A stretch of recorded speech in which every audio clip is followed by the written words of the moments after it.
and let's start with step 1 of the build. And for this step we're going to need to open our parts bag A. There's quite a few bags in there, so just warn you, have a suitable plastic tub or plastic tubs, and make sure you get all your parts ready. And this is what I do. I tend to lay out my parts on a blank sheet of paper so I can see them, and make sure that I got the right ones by offering them up to the drawing. So this is kind of how I do things. Now this is the links that we're going to talk about. So let's split part 1 up. Part 1 says we need to make 4 of these. See, it says here make 4 of these. So we need the C3 component, which is this component here, and it talks about making sure noting the direction. So if you look at this component, if I can just bring it in, you might just see that it has a slight kick in the kink, and that's what this drawing here is referring to. So you make sure that the ball joint goes on with the screw in the correct hole and the correct way round. So that's the first step. So we're going to make 4 of those, and then we need to make sure that we get the other C components, which is C5 and C4. So they are slightly mirror image, and if you look at the way the drawing is, like a technical drawing, this is denoting this area here, and I don't know whether you'll pick it up on the camera. So get them the right way around so you can see the shape here. So this one is C5 and this one's a mirror image and it's C4. So get them the right way around. We also then have our screws, which are our BA7s. We have 8 of those. They're the 3x10mm machine screws. We have our 5mm E-rings. We have 4 of those, which are the BA15s, the BA15s. These brass bushings, now remember, you could change these to bearings if you wish, but I'm going on the slightly economical route. So BA17s, the 1280 metal bushings, or in Tamiya's case, metal bearings. We need 8 of these. We need 8 of these ball connector nut, 5mm, the BA21s. We need these link shafts. We need 4 of those. They're the BA32s, which is here. The C3s, which I've already shown you, off the C tree. And also we need this guy here. We need 4 of these, which these are going to be your C6 component. So you need 4 of those. So I'm going to make the majority of them up, and then I'll show you how to make one of them, because they're effectively all the same. So apart from mirror image on the C5 and the C4s. Okay. So the first part of step 1, we need to make sure that we get this the right way around. So this is the way that kinks. As you can sort of see, it kinks to that way. We need to take one of our BA7s and pop it through. So we pop it through the kink, keeping sure the kink is in the right place. You could use the thread lock compound that comes with the kit, but it just happens I do have a small bottle of that already. So a little touch of thread lock on the screw, and then take one of the BA21s and thread that on. Screw it all the way tight, and you'll see here I've made 3 already, and this is exactly how I made them.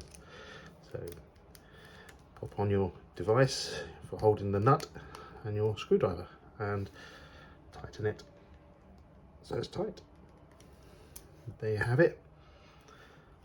That's the C3 component, 4 of made. So the next step of here, we need to make one of these. So this is the C4 component, the C3 component, and the C6 component. So we need to make one more of these. So let's make this our C4 component, as you can see, and we need to take our C6 component. Again, orientation on the diagram, You can see how it kinks, and you need to make sure it kinks in the right way. And you need to make sure that you put the ball joint and screw in the correct hole. So in this case, we need to locate this hole here, which is nearest. You'll see on the opposite one later that it's slightly different, the mirror image. So let's pop these together. So you take your C6 component, take your screw, your BA7 screw, a little bit of thread lock as we did before, because we've got to put the locking nut, the ball nut on there. So let's take the ball nut, pop that on, screw that onto place like that. It's a lovely step actually. It is straight away, straight in. It's great. So just going to tighten that down. So that's tight. It is now. There we are. So there's our kink. There's our ball joint in our first hole. Then we take one of our C3s, and again following the drawing with the kink, the ball joint facing. Okay, take one of these BA32s and pop it through, and it's actually got a hexagonal area here. So you pop that through, okay, and it slots in. Then a little bit of grease on this area here. Okay, so this is where your bushings are going to go. So we want it to be freely moving, okay, like that. So take one of our BA17 bushings, pop that into place, slips over, okay. Then we take our C4. This is, remember, again, looking at the orientation, the way the drawing is, it denotes all this area here. And that goes on like so, okay. Then we take another one of our bushings, and that goes on like that, it goes in. Then we take our C6 component, and this is where we need to get this right. So if you look at the drawing, C4 is straight, and perpendicular is the C3 component, and we need to place this one, because it's a hexagonal area again, we need to place this one so you can, at a slight angle, so you can see here, so the camber. So let's pop that into place like that, and then pop that like that, okay. If you're like this, then you're wrong, okay. So you need to the next, like that, okay. And once we've done that, we take one of the 5mm E-clips and we squeeze that over the assembly, and that holds the assembly in, okay. And then we pop that on there. Oh, I'm going to need to use a pair of pliers.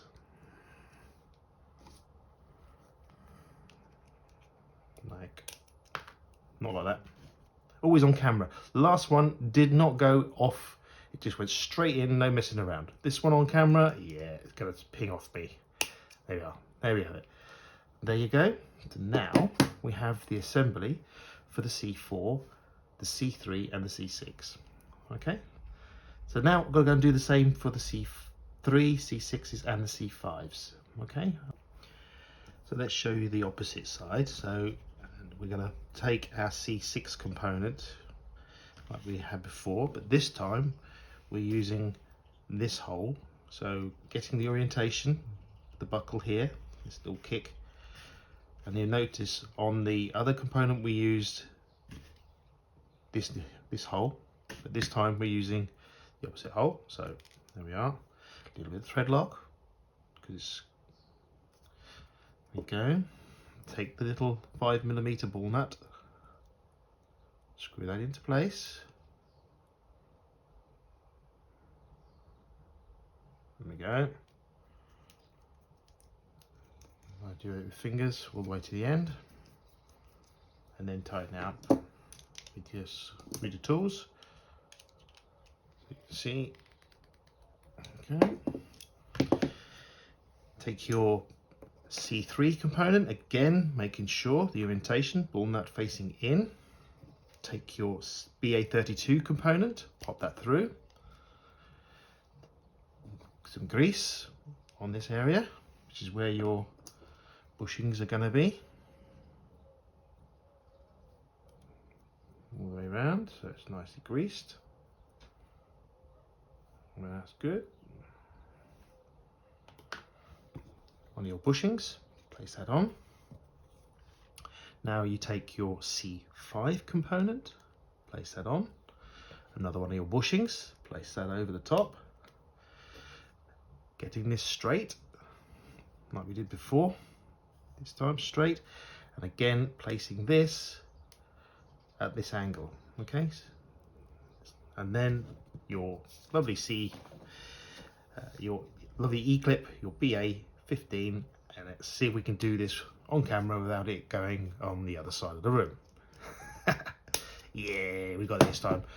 Okay, so there you have the other side. And again, you can see there are mirror images of each other. So this is where the nuts and the camber is the mirror image. So that is step 1 completed. What a lovely step. We move on to next step.